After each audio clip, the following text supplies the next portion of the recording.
শাহজাদপুরে পৃথক সড়ক দুর্ঘটনায় 2 জন নিহত। সিরাজগঞ্জের শাহজাদপুর উপজেলার বগুড়া নগরবাড়ি মহাসড়কের দিলরুবা বাস স্ট্যান্ড ও মশিপুর এলাকায় পৃথক সড়ক দুর্ঘটনায় 2 জন নিহত হয়েছে। সোমবার 25শে মে এই দুর্ঘটনা ঘটে। এতে একই পরিবারের আহত হয়েছে আরও 4 জন। আহতদের উদ্ধার করে শাহজাদপুর স্বাস্থ্য কমপ্লেক্সে নিয়ে গেলে প্রাথমিক চিকিৎসা দিয়ে উন্নত চিকিৎসার জন্য ঢাকায় পাঠিয়ে দেওয়া হয়। নিহতরা হলেন পাবনা জেলার সাতিয়া উপজেলার হলুদগড় গ্রামের সবুজ পরামানিকের কন্যা সারা খাতুন 8 এবং শাহজাদপুর উপজেলার গারাদা ইউনিয়নের মশিপুর গুচ্ছু গ্রামের বাসিন্দা আলমগীরের পুত্র আহম্মদ 7।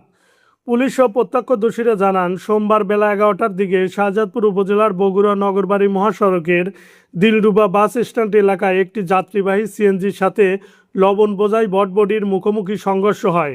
এতে সিএনজি যাত্রী সারা খাতুন 8 ঘটনাস্থলে মারা যান। এছাড়াও সিএনজিতে থাকা একই পরিবারের সবুজ পরামানিক ও তার স্ত্রী মিতা খাতুন, সন্তান সোহা খাতুন এবং আয়ান গুরুতর আহত হন। খবর পেয়ে শাহজাদপুর ফায়ার স্টেশনের কর্মীরা আহতদের উদ্ধার করে শাহজাদপুর স্বাস্থ্য কমপ্লেক্সে নিয়ে গেলে প্রাথমিক চিকিৎসা শেষে উন্নত চিকিৎসার জন্য ঢাকায় পাঠিয়ে দেন। এদিকে একই মহাসড়কের গারাদা ইউনিয়নের মশিপুর গুচ্ছু গ্রামের আলমগীরের পুত্র আহম্মদ রাস্তা পারাবারের সময় সিমেন্ট বোঝাই ট্রাকের নিচে পড়ে গেলে ঘটনাস্থলেই মারা যান। এ বিষয়ে নিশ্চিত করে হাটিকুমরুল হাইওয়ে থানার ভারপ্রাপ্ত কর্মকর্তা ওসি ইসমাইল হোসেন জানান, আলাদা দুটো সড়ক দুর্ঘটনায় নিহত 2 জনের লাশ পরিবারের কাছে হস্তান্তর করা হয়েছে।